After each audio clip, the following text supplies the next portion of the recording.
Hello everyone, welcome to podcast.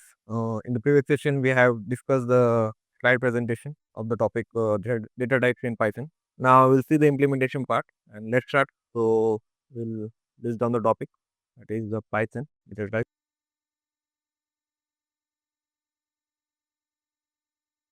Now in Python data type, so first of all we'll see the integer one. So first is the integer type. Now how we assign a value for the variable age, we give any value at 25, and when I print the type, it will show the type of data type I'm dealing with. So when I do type of age, you can see it specifies it as integer. So whenever a numerical value without a decimal point is introduced and that value is assigned to a variable, the type it will show it as an integer. Now another example, suppose I assign a variable salary and I say 50,000. Okay. Now whenever I print the type of salary, we get it as integers. Now we'll move towards the float type. Second is the float type.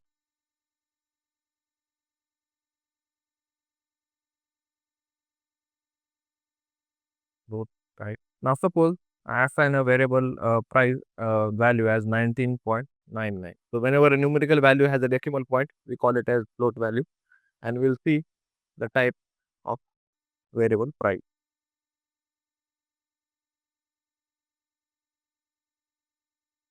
That is the float block. You can also see another is a 23.345, and we'll print the type of value. So we get the float. And our third one we'll discuss is the string type. So third one will be the string type. Now for string, suppose I gave name is equal to Virat. So anything enclosed between this character, that is would getting the recalling the name. So for the definition of the string, we can define it as anything enclosed between the single quotes, double quotes, or triple quote. It's considered as a string. Now say I've declared the variable. I've declared a value Virat for the variable name. So we'll see what the type does it show for the variable name. Now we got as string. So let's see another example. Say name is equal to. Now I'm enclosing it between triple quotes. I'll say Virat is a indicator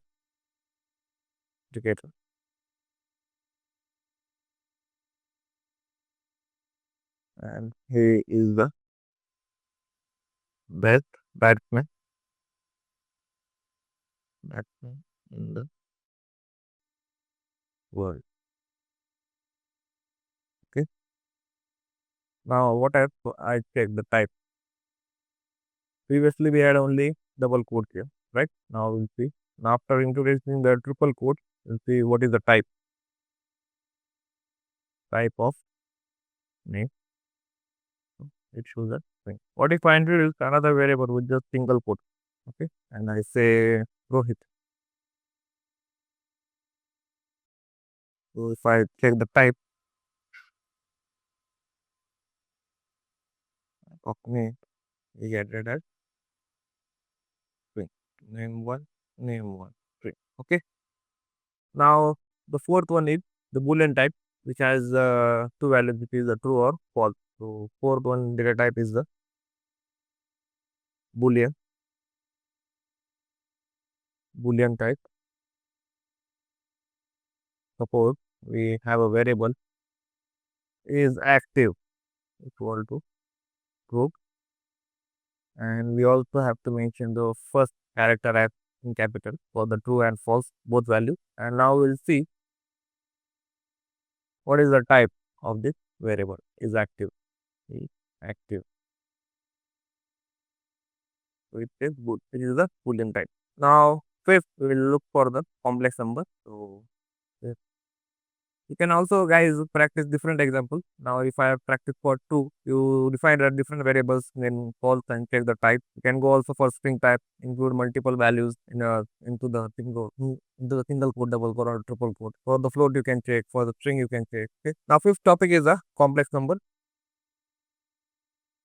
So, if I value as a variable z name as value 3 plus 4j. Okay, 3 plus 4. Now, in the case of complex number, we have the real and imaginary part. So, we'll see what the type is for such variable. Print type of z. So, it shows a complex number. Now, if I type print z plus real and z dot image. So, it is the part on imaginary. You can see the real number is the 3 and imaginary number is the 4 1 in this case. So, it is a combination of real and imaginary number. So, that is the complex number. Now, next we have the list type. Now, for the list, uh, we, we have the variables name color, and it is now in case of the list we have the square bracket. You see, we can assign different value of different data type in string in list. Sorry, so red, green, blue. Okay, now we have three string values in our list, and we will see what is the type. Print type of color. That is the list. Okay. Now, if I say colors 1, and I will copy the same values here. Okay. Now, what I will do, I'll introduce another integer value. Suppose 6. Okay. Another float value. Suppose 7.56. Right. And one more, that boolean value. That is the true. Now, what do you guys think? What will be the type? Still, if after introducing multiple data types, we have string also in our list. We have number, there is the integer, we have the float values, we have the boolean values. You see what is the type of the variable? Color 1. Right. Still it is showing the. So we can introduce different data type in the list. Maybe it is string, maybe it is a float, integer, or boolean value. So this is the list. Now, in case of the list, it is mutable data type. That is, we can add, update, and delete. I can add different elements in the list. I can update it from 7.56. I can make 7.65. I can also delete this value. So it is mutable. That is the list one. Now the next data type is the tuple. 7 is the tuple type. So we have a variable named as point, and we have the value for 10, 20, 30. Okay. Now we'll check. Now difference is the characters, or the, suppose for the list we have the square bracket. Here we have the parentheses, and now we'll see how the type we will get for the variable point.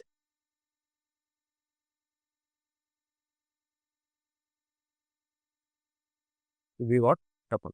Now this is immutable, the tuple type. We cannot add. I cannot add in number additionally after creating a tuple. After that, I cannot add that any number in that tuple. I cannot update. I cannot delete. So this is the tuple, and as we cannot do any mutable like add, update, and delete. So it is considered really fast as compared to the this one. This is the different tuple. Now next will be the set.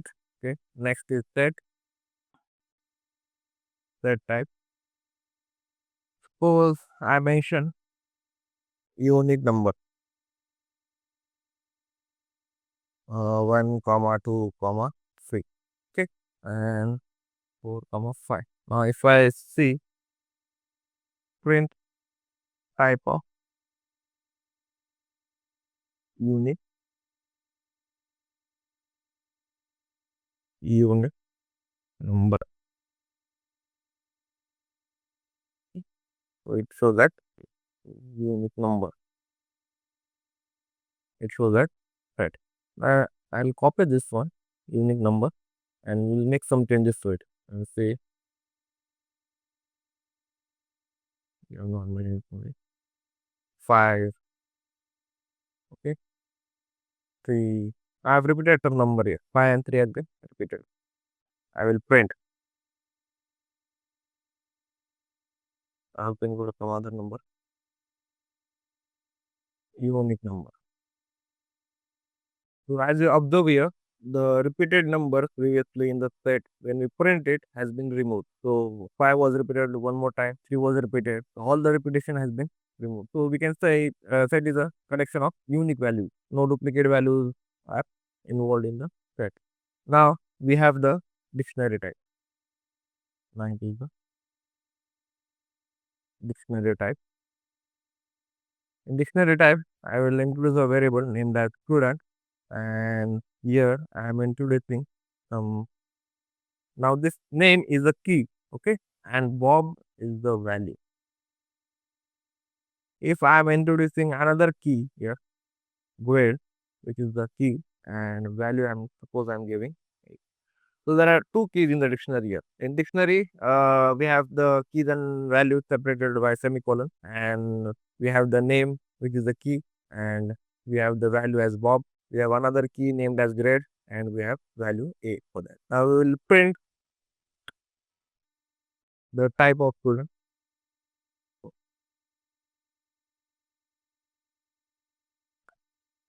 So we got a dictionary. Now the next data type is none type, that is null value. So none type.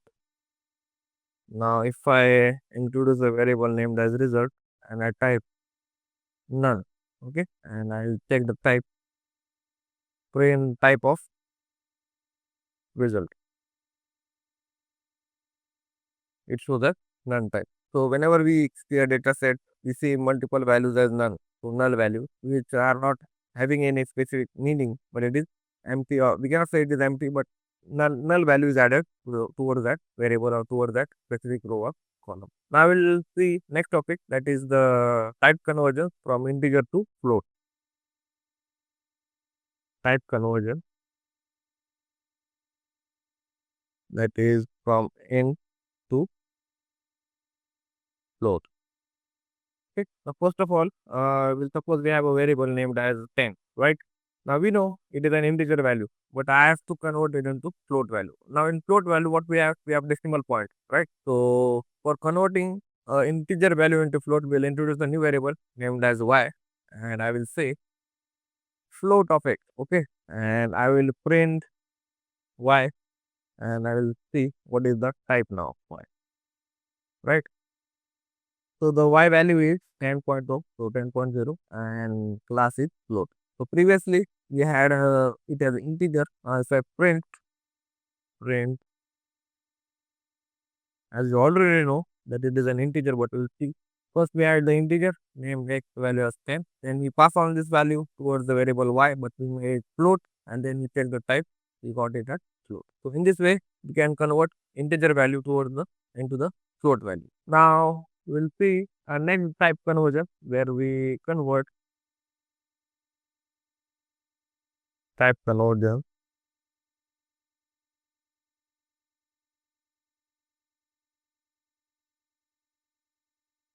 float to int.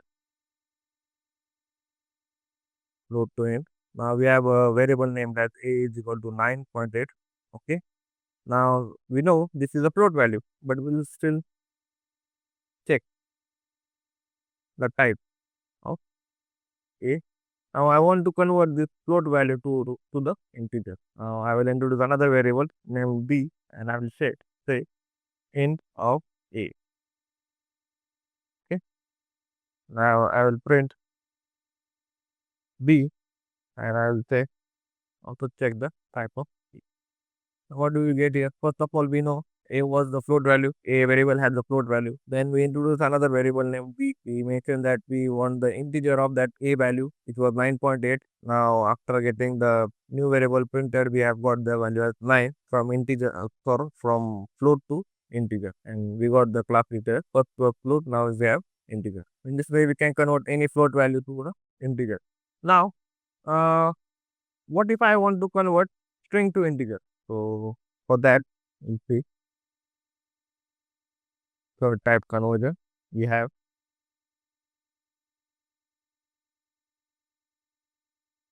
string to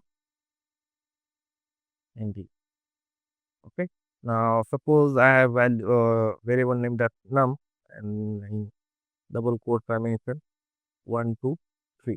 Okay. Now you guys know this is a string value. So but still we'll check print type of num. Now I want to convert the string to the integer. So what I will do, I will introduce another variable named as num1 and I will just do int of num. Okay. Now we'll see print num1 and also the type of num1. First we had integer, right? Now we got it at first we had string, sorry. First we had string, that is the 1, 2, 3 in double quote. We checked it, it was string, then we converted it into integer value. So this is the type conversion of string to. Now we'll see the type conversion of in integer to string. If string to integer, now we'll see int to string.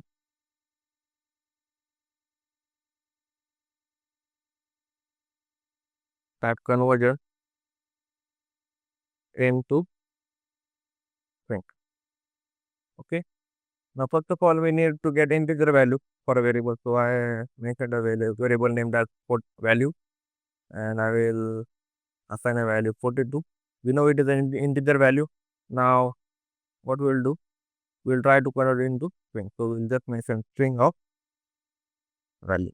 And also print value and type of value. Now we'll print result and type of result. So previously we had integer 42, right? And we tried to convert it into string. We mentioned the previous value, which is string, and now we have the type as. So this is integer to string. Now what if I want to check the type of any instance? So for checking that, we have it will show value as true or false. If I want to check if a particular variable has a string value, I want to get the result in true or false, we can use that by using the is instance. So check type with is instance. Okay, is instance. Now have a variable named as data and I have given a value, string value, hello in double quote.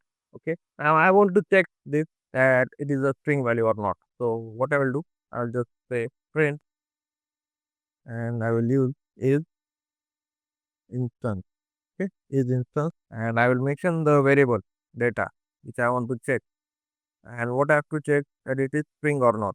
I will see so it shows true. We'll see another example.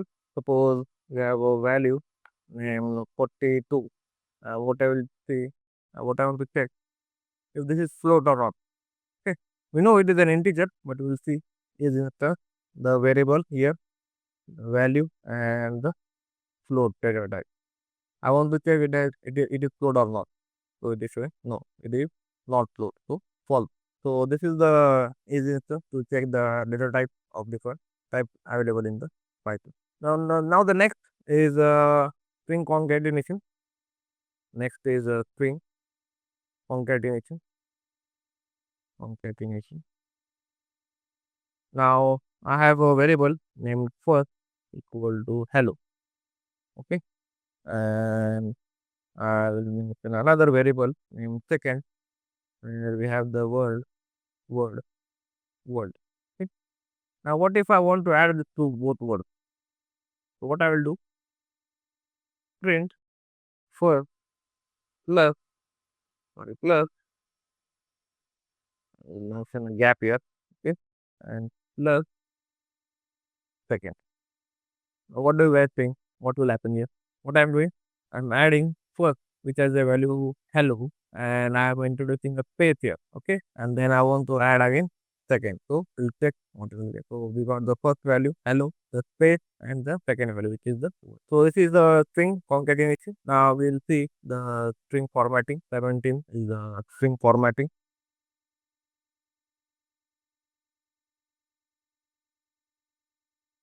String formatting. We name a variable name and we'll introduce a value. Suppose Virat or Dhoni. Okay, name Dhoni. Then we have score as 99, right? Dhoni always scores more than 90. So score will be 99. Now if I print that, this is the app string. Now what if I will mention just name here, right? Name,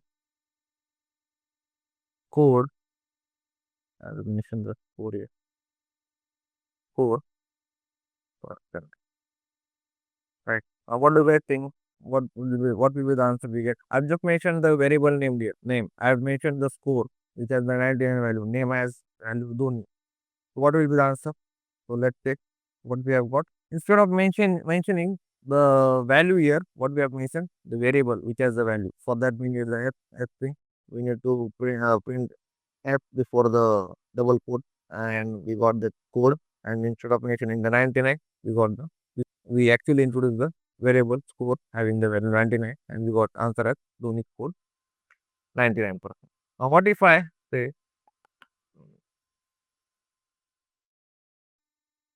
is the best batsman batsman and he. Okay. What I've given value is Dhoni is the best batsman and he just that much. And now instead of typing all this, I will just introduce this variable. That is the name. So name has been introduced here. Now what it will do? We'll check. So what do we got? Dhoni is the best batsman and he scored 99. Okay. This is the string formatting. Now we'll see the Boolean logic. Next is the Boolean logic.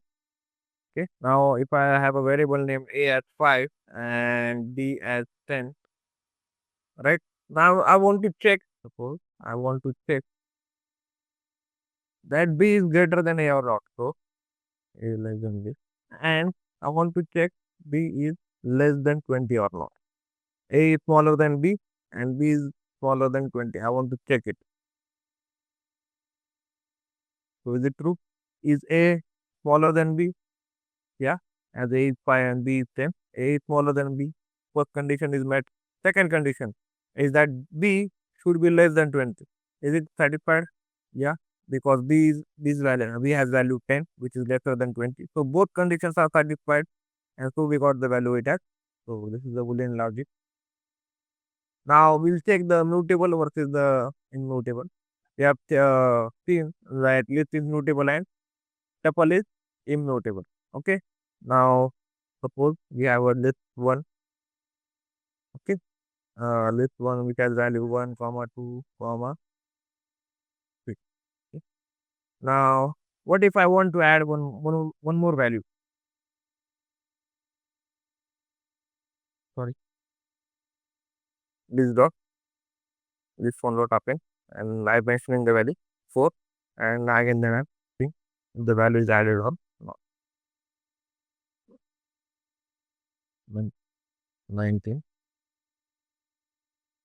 mutable versus immutable. Okay. Now, now after the print statement, we have got that we have added a value 4. So, which are satisfied our condition that it is mutable, we can add a bit and delete in a list. But what about tuple? You'll see we introduce a tuple in tuple 1. We have values 1, comma 2, comma 3. Now, what if I want to add one more element to it? So, what I'll do tuple 1 dot append work 4, and I will send tuple 1. what it is showing. Tuple object has no attribute. So we'll see if we can add something. Add, okay, we can't add. Okay, you can't do this also. Basically, we cannot add, update, and delete to the tuple. So it is immutable. So that is the mutable versus the immutable. The difference: immutable we can add, update, and delete, and in immutable we cannot add, update, and delete. So hope you guys understood the different data type, how we could use them, how we could format into different from integer to string, string to integer, how we could see the mutable versus immutable, how we could see or check the that data type of particular variable. So with using the easy instance, how we could do the string concatenation. And I want you guys to practice more examples based on the examples we have seen here. You can introduce, or you guys can introduce multiple values and check what else we can do. So now let's move towards the next topic in the till then. Bye.